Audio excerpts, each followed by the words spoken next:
సానబడుతున్నాడు రేవంత్ రెడ్డి కాంగ్రెస్ ప్రభుత్వం. ఇది తెలంగాణ ప్రజలు అర్థం చేసుకోవాలి. ఇంకొక మాట కూడా మేము విజ్ఞప్తి చేస్తూ ఉన్నాం. మేము ఆనాడు ధర్నాలు చేసినాం, డిమాండ్ చేసినాం. కేవలం లెటర్లు రాయడంతో ఆగిపోలేదు. టీబీజీకేఎస్ కానీ మా పార్టీ కానీ రోడ్ల మీద కూడా వచ్చి ఆనాడు ఉద్యమాలు చేసినాం, పోరాడినాం. 9.5 ఏళ్ళు కాపాడుకున్నాం సింగరేణి. ఈరోజు కూడా మళ్ళీ చెప్తా ఉన్నాం, తిరిగి మళ్ళీ సింగరేణికి ప్రమాదం వస్తే కాపాడేది కాపాడగలిగేది కేవలం ఒక కేసీఆర్ ఆధ్వర్యంలోని బీఆర్ఎస్ మాత్రమే. ఇది ప్రజలు గుర్తించాలని చెప్పి మేము కోరుతా ఉన్నాం.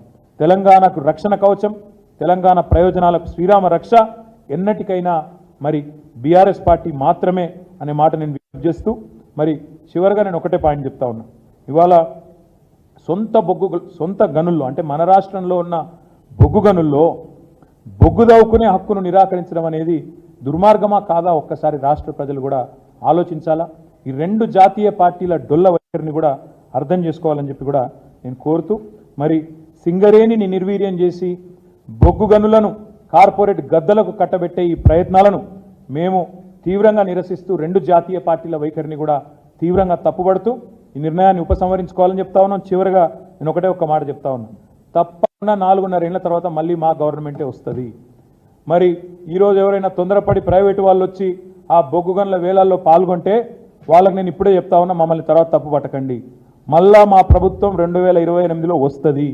వచ్చిన తర్వాత తప్పకుండా ఈ నిర్ణయాన్ని 100% అడ్డుకట్ట వేస్తాము. ఇప్పుడు ఎవరైతే రేపటి రోజున వేలంపాటలో పాల్గొనబోతా ఉన్నారో వాళ్ళు ఇది గమనించుకోవాలని చెప్పి కూడా నేను విజ్ఞప్తి చేస్తా ఉన్నాను. ఎందుకంటే మమ్మల్ని తర్వాత నిందించకండి, అయ్యో మాకు తెలియదు, అది 30 ఏళ్ళు మేము తవ్వుకునే గని, మీరు వచ్చి ఇట్లా చేస్తే ఎట్లా అట్లా చేస్తే ఎట్లా అని ఎవరన్నా అంటే తప్పు మాది కాదు. మేము ప్రధాన ప్రతిపక్షంగా తెలంగాణ ప్రజల పక్షాన, సింగరేణి కార్మికుల పక్షాన, సింగరేణి ప్రయోజనాల దృష్ట్యా మేము ఈ నిర్ణయాన్ని వ్యతిరేకిస్తున్నాం. వేలంపాటను ఉపసంహరించుకోవాలని కేంద్ర ప్రభుత్వాన్ని కోరుతున్నాం. దానికి వంతపాడడం ఆపాలని చెప్పి రాష్ట్ర ప్రభుత్వాన్ని కోరుతా ఉన్నాం. ఈ వేలంపాటలో పాల్గొనే ప్రతి ఒక్కరిని కూడా మళ్ళీ చెప్తున్నా, 4.5 ఏళ్ల తర్వాత మళ్ళీ మేము వస్తాం.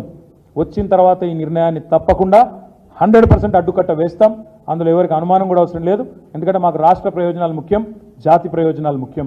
100% అడ్డుకట్ట వేస్తామనే మాట కూడా చెబుతూ ఈ వేలంపాట నుంచి, ఈ నిర్ణయం నుంచి కేంద్ర రాష్ట్ర ప్రభుత్వాలు ఉపసంహరించుకొని తప్పకుండా సింగరేణికి న్యాయం చేయాలని చెప్పి కూడా అలాట్ డైరెక్ట్గా చేయాలని చెప్పి కూడా కోరుతూ మీ అందరికీ కూడా ధన్యవాదాలు.